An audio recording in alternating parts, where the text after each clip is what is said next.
नमस्कार, स्वागत है आपका नेटरिक न्यूज में। आपके साथ मैं हूं सपना दुबे। अयोध्या में राम जन्मभूमि बाबरी मस्जिद विवाद पर सुप्रीम कोर्ट हर रोज सुनवाई कर रहा है और ऐसे में अगर सुनवाई चलती रही तो नवंबर तक मामले पर कोई ना कोई फैसला आ ही जाएगा, चाहे वो फैसला हिंदुओं के पक्ष में आए या फिर दूसरे पक्ष के। इसमें एक बात तो तय है कि किसी एक को फैसले से निराशा जरूर होगी। भारत के सीजेआई रंजन गोगोई की अध्यक्षता वाली 5 जजों की पीठ इस मामले की सुनवाई कर रही है। ये सुनवाई 2010 के इलाहाबाद हाईकोर्ट के फैसले को चुनौती देने वाली याचिकाओं पर की जा रही है।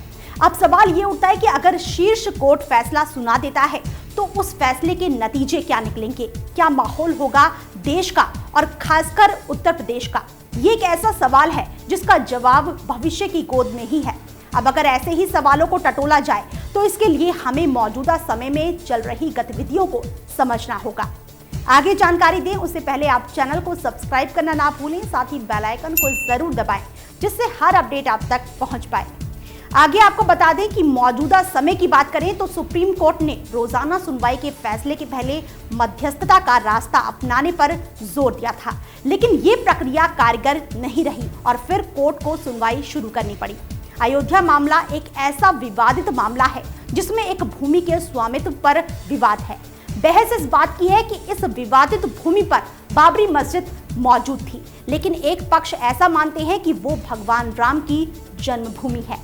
इलाहाबाद हाईकोर्ट ने अपने फैसले में 3 पक्षों के बीच भूमि के द्विपक्षीय बंटवारे के लिए फैसला सुनाया था। मुसलमानों का प्रतिनिधित्व करने का दावा करने वाले यूपी का सुन्नी वक्फ बोर्ड, हिंदुओं और रामलला का प्रतिनिधित्व करने का दावेदार निर्मोही अखाड़ा, रामलला का प्रतिनिधित्व करने का दावा पेश करने वाला वो मूर्ति जिसे भगवान राम का बाल रूप कहा जाता है। सुप्रीम कोर्ट को इस बात पर फैसला देना होगा कि आखिर जिस जमीन पर विवाद है उसका असली हकदार कौन है और इस फैसले के लिए कोर्ट को एक सवाल के जवाब तक पहुंचना होगा। सवाल ये है कि क्या बाबरी मस्जिद उस जगह पर बनाई गई थी जहां भगवान राम का समर्पित कोई पुराना मंदिर था। सवाल कई हैं जिसके जवाब के लिए ही सुप्रीम कोर्ट में हर रोज कचहरी लगती है, लेकिन एक सवाल ऐसा भी है जो फैसला आने के बाद हर किसी के जहन में आने लगेगा और वो ये है कि आखिर नवंबर में जब इस सुनवाई को पूरा कर लिया जाएगा तब उसके बाद क्या। अगर फैसला राम मंदिर के पक्ष में आता है तो ये स्वाभाविक है कि मंदिर बनाने का जो काम चल रहा है उसमें तेजी आएगी और जल्द से जल्द कम से कम मंदिर बनाकर रामलला को विराजमान तो कर ही दिया जाएगा। तो दूसरी तरफ इसका एक और पहलू है जिसे देखना चाहिए और वो ये है कि जिस पक्ष के खिलाफ फैसला आया तो ऐसा भी हो सकता है कि माहौल बिगड़ जाए।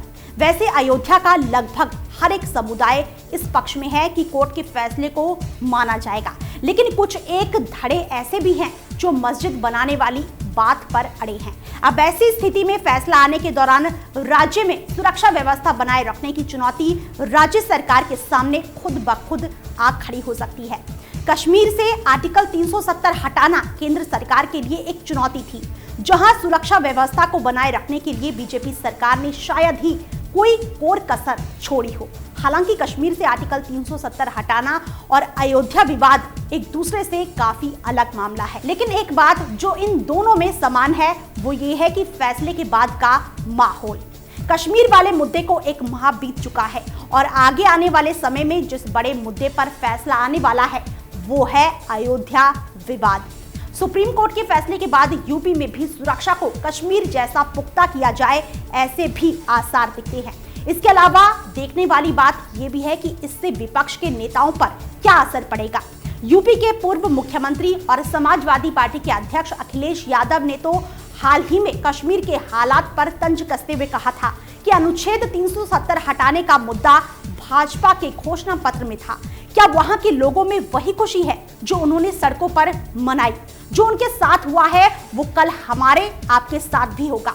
वैसे तो अखिलेश यादव ने ये तंज कश्मीर मुद्दे को लेकर ही सरकार पर कसा था, लेकिन देखने वाली बात ये भी है कि कहीं उनका इशारा अयोध्या मामले पर आने वाले फैसले के बाद यूपी के माहौल के संबंध में तो नहीं था। कहीं उन्हें भी तो ऐसा डर नहीं सता रहा कि अगर फैसला आने के बाद राज्य में माहौल बिगड़ने के आसार दिखते हैं तो उन्हें भी नजरबंद ना कर दिया जाए।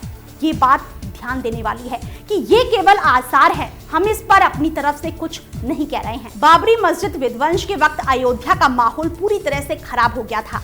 साल 1992 में विश्व हिंदू परिषद के आह्वान और बीजेपी समर्थक अयोध्या पहुंचे थे और फिर सैकड़ों कार सेवकों ने मस्जिद गिरा दी। अब अगर सुप्रीम कोर्ट का फैसला आता है तो जाहिर सी बात है कि एक बड़ा बदलाव फिर से होने वाला है, जिसके लिए केंद्र सरकार और राज्य सरकार को पूरी तरह से खुद को तैयार कर लेना होगा।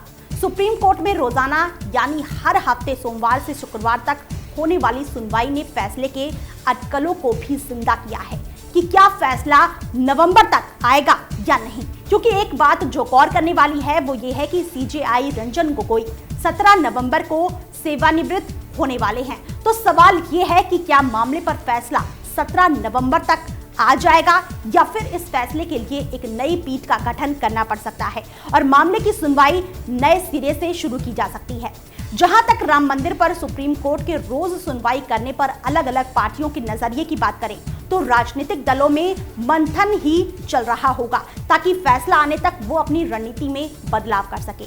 बीजेपी इस मुद्दे को चुनाव में उठाती रही है और विपक्ष इस बात में उलझती रही है कि वो किस तरह इस मुद्दे का सामना करे। ऐसे में ये तो समय ही बताएगा कि अयोध्या मुद्दे पर आने वाला फैसला राज्य का माहौल किस तरह से बदलता है और इससे विपक्ष पर क्या असर पड़ता है।